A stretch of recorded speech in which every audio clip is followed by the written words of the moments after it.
வணக்கங்க. வாங்க நம்ம இன்னைக்கு ரொம்பவே டேஸ்டான சூப்பரான கோவக்காய் பொரியல் செய்ய போகிறோம். அதுக்கு தேவையானவற்றை பார்க்கலாம். மிளகாய், கடலைப்பருப்பு, மல்லி, சீரகம், சோம்பு, பூண்டு. எப்போவுமே ஒரே மாதிரி செஞ்சு கொடுத்தீங்கன்னா போர் அடிச்சு போயிருங்க.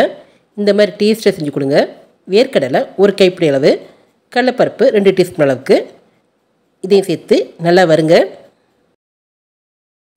பருப்பெல்லாம் கருகாம வறுத்துக்குங்க. அடுத்து மல்லி விதை இருக்கு இல்லையா, அதை சேர்த்துக்கலாம். அதையும் சேர்த்து அப்படியே வறுத்துடுங்க. இந்த மசாலுக்கு இஞ்சி இருக்கு இல்லையா, அது தேவைப்படாதுங்க. பூண்டு சேர்த்துக்குங்க. அது கூட மிளகா வத்தல் ஒரு 10 மிளகா வத்தல். இஞ்சி பூண்டு சேர்த்து செய்யும்போது டேஸ்ட் மாறிடுங்க, தேவைப்படாதுங்க. பூண்டு சேர்த்துட்டு நல்லா வறுக்கலாம். நீங்கள் காரம் ரொம்ப சேர்க்குறவங்களா இருந்தால் இன்னும் 2 மிளகாத்தூள் கூட சேர்த்துக்கலாம். இப்போ இதை பவுடர் அரைச்சிடலாம். இப்போ தாளிக்கலாம். கடாயில் எண்ணெய் சேர்த்துட்டேங்க. கடுகு புரிஞ்சிருச்சு. வெங்காயம் சேர்த்துட்டேன். அது கூட பூண்டு சேர்த்துக்கலாம். உங்களுக்கு சீரக வாசனை பிடிக்கும்னா 1/2 டீஸ்பூன் அளவுக்கு சீரகம் சேர்த்துக்குங்க. அதையும் சேர்த்து வறுக்கலாம்.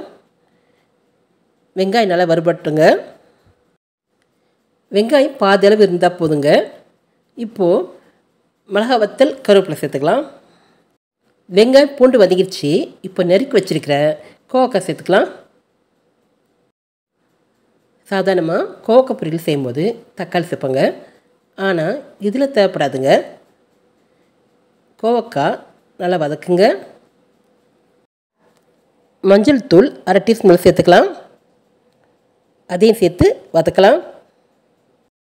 எப்போவுமே கோவக்காவை எண்ணெயில் நல்லா வதக்கிட்டு அப்புறம் தண்ணி சேர்த்து வேவிடுங்க. கோவக்காய் நல்லா வதங்கிடுச்சுங்க. இப்போது கொஞ்சமாக தண்ணி சேர்த்துக்கலாம். கோவக்காய் வேகட்டுங்க. மூடி வச்சு வேவிடுங்க. இப்போ திறந்து பார்க்கலாம். கோவக்காய் பாதியில் வெந்துருச்சுங்க. இப்போ இந்த டிஷ்க்கு தேவையான உப்பு சேர்த்துக்கலாம். நல்லா கலந்து விடுங்க. கோவக்காய் வேகாமல் மசாலா சேர்த்துறாதீங்க. இப்போது அரைச்சி வச்சுருக்கிற மசாலா சேர்த்துக்கலாம். மசாலா சேர்த்துட்டு நல்லா கலந்து விடுங்க. உங்களுக்கு எண்ணெய் தேவைப்பட்ட 1 டீஸ்பூன் அளவுக்கு சேர்த்துக்குங்க. அடுப்பை ஃபுல்லாக வச்சிடாதீங்க, சிம்மில் வச்சே வேவிடுங்க.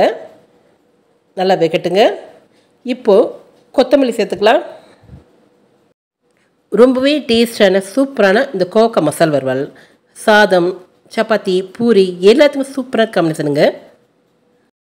ஓகேங்க, நீங்களும் இதேமாரி செஞ்சு பாருங்கள். செஞ்சு பார்த்துட்டு எப்படி இருக்குது சொல்லுங்கள். மறக்காமல் சப்ஸ்கிரைப் பண்ணிடுங்க. இந்த வீடியோ உங்களுக்கு பிடிச்சிருந்தா உங்கள் லைக்ஸையும் கமெண்ட்ஸையும் கொடுங்க. ஃப்ரெண்ட்ஸுக்கு ஷேர் பண்ணுங்கள். இதே போல் மற்ற வீடியோவில் சந்திக்கலாம். நன்றி.